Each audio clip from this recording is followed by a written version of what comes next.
And a special welcome to the first event of the ISPP Center for Urban Transitions. Some months ago, when OP talked to us about wanting to focus on this a lot, we said, let's set up this center. And he also talked about this book that he's writing.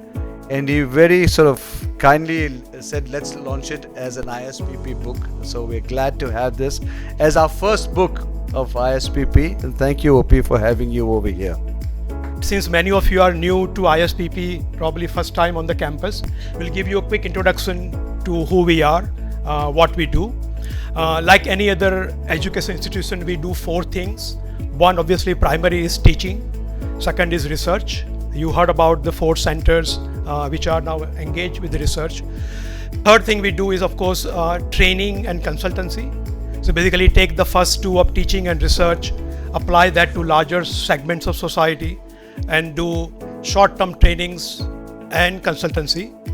And the last 4 things that we do is the public service or community service, where there are total 12 people who have been involved in the launch of ISPP and nurturing ISPP that we have done for last 7 years.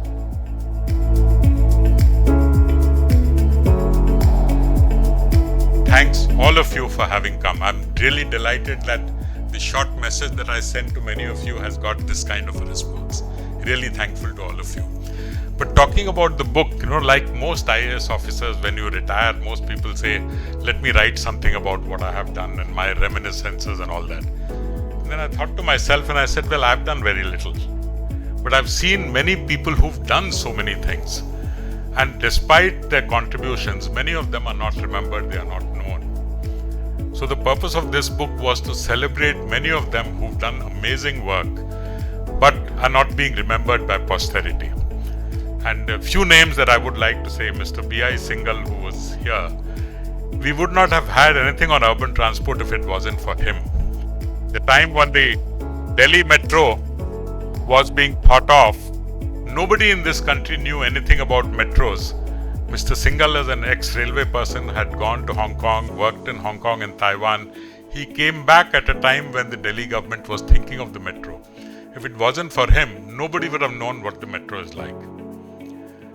One gentleman who is sadly not with us anymore, Mr. N.P. Singh, who used to be a secretary in the Ministry of Urban Development, the way he chased the metro, the way he pursued that metro, the able support from Mr. B.I. Singhal, Delhi Metro would not have been seen by us. The opposition that I saw to the Delhi Metro from almost everyone, including political leadership in Delhi, was amazing. But it was Mr. N.P. Singh and Mr. B.I. Singhal who drove this.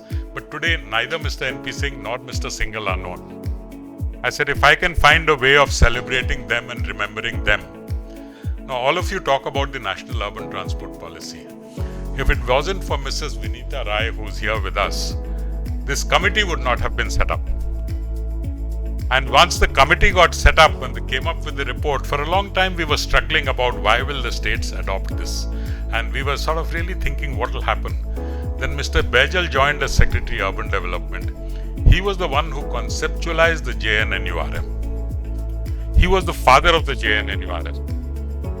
And he is the one who said that we will provide funds for urban transport investments if they are in line with the urban transport policy. This is what made the urban transport policy what it is today. Otherwise, it would have just been another document lying somewhere else. So I thought this is the kind of thing that we really need to celebrate. There were so many others. K.N. Srivastav, who's here with us. The Bangalore Metro would not have happened without him. But a few days before the Bangalore Metro was to be inaugurated, they shifted him to some other place. He went to some other place, but he was the one who really, I have seen the phrase that you use, kitne joote ghis gaye. So that's why there's so many people who've contributed to this in such a big way. And I thought this is the way we should try and celebrate them. Avinash Arora. Avinash is a batchmate of mine, dear batchmate of mine. He was part of the Urban Transport Division in RITES who was working on this. Yash Sachdeva is here. I've seen him many times leaving Nirman Bhavan at 10 o'clock at night because he was with Mr. N.P. Singh working on the financial analysis and the economic analysis. These are the people who really made what urban transport is today. The biggest obstacle is the first mile and last mile. Suppose I want to take the metro to travel to a distant destination, but that metro station is not a destination. I have to go beyond that somewhere else. If I cannot make that journey in comfort and in a predictable fashion, I will not use the metro. I will stick to or I will not use the bus. I will stick to my. And similarly, from my home to the closest metro station, how do I make that commute safe, predictable, and comfortable? So unless you solve this, however buses you might buy, however metros you might buy, people will not use public transport. So what is the solution for this? So that you're absolutely right. That is the big weakness today with public transport, in the sense it's not interconnected. Last mile, first mile connectivity is weak. And this again, I would say that Mr. Mishra, who's here, had piloted something called the metro rail policy. The idea of the metro rail policy was that you will not have metros approved unless you have thought of all these things together.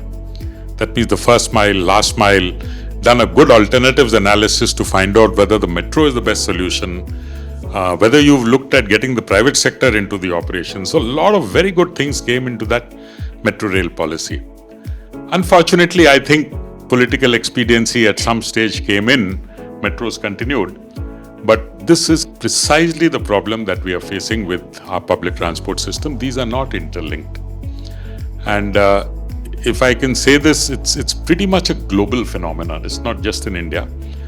To my mind, there are only two cities that have cracked this problem in the world.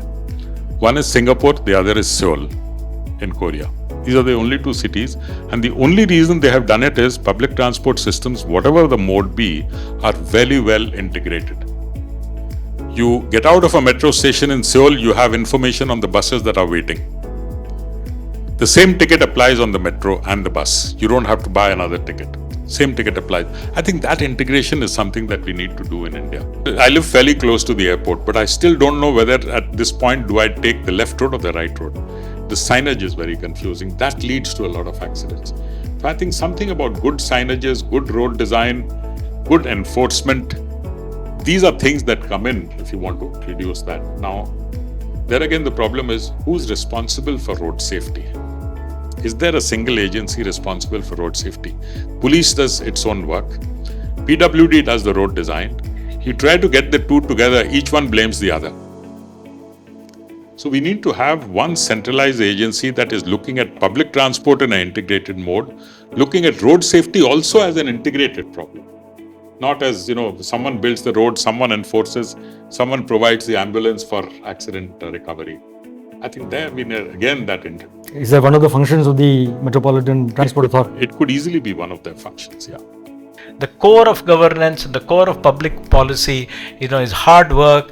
Policy is built up brick by millions of people who do their work and do it well and do it with eye on the future. And I think that's what he's been contributing to. I mean, it actually tells you the role, and the book itself is an example. He's documented what a lot of people have done in terms of making difference. These are not people whose names will be in the news when you think of, say, Delhi Metro or some other policy. Or these are people who have actually made a difference to where the Indian urban landscape has been shaped.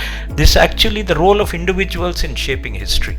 So what I thought that, with so many problems, and you can't virtually, deal with them separately, they're also integrated. So I just thought that, it would be good to have a national policy on urban transport. And who else would do it but OP? I knew him. I knew his vast experience starting from when he was a very young officer in Assam. Indeed, urban transport is an extremely important component of urban development in any city. It is often not given as much importance as problems relating to water management, housing take precedence. However, without a good transport system, economic activities cannot take place. People will find it difficult to access jobs and economic activities, only be able to access labor markets. OP has done an excellent job of tracing an evolution. what an interesting deliberation and presence of distinguished guests. It was a treat for all of us at ISPP. A couple of key takeaways include the importance of institutional memories, the power of consultative process in policy making, and of course the role of leadership. On behalf of Parth, Louis, Dr. Agarwal and ISPP staff, I thank all of you for joining us for this book launch and gracing the occasion.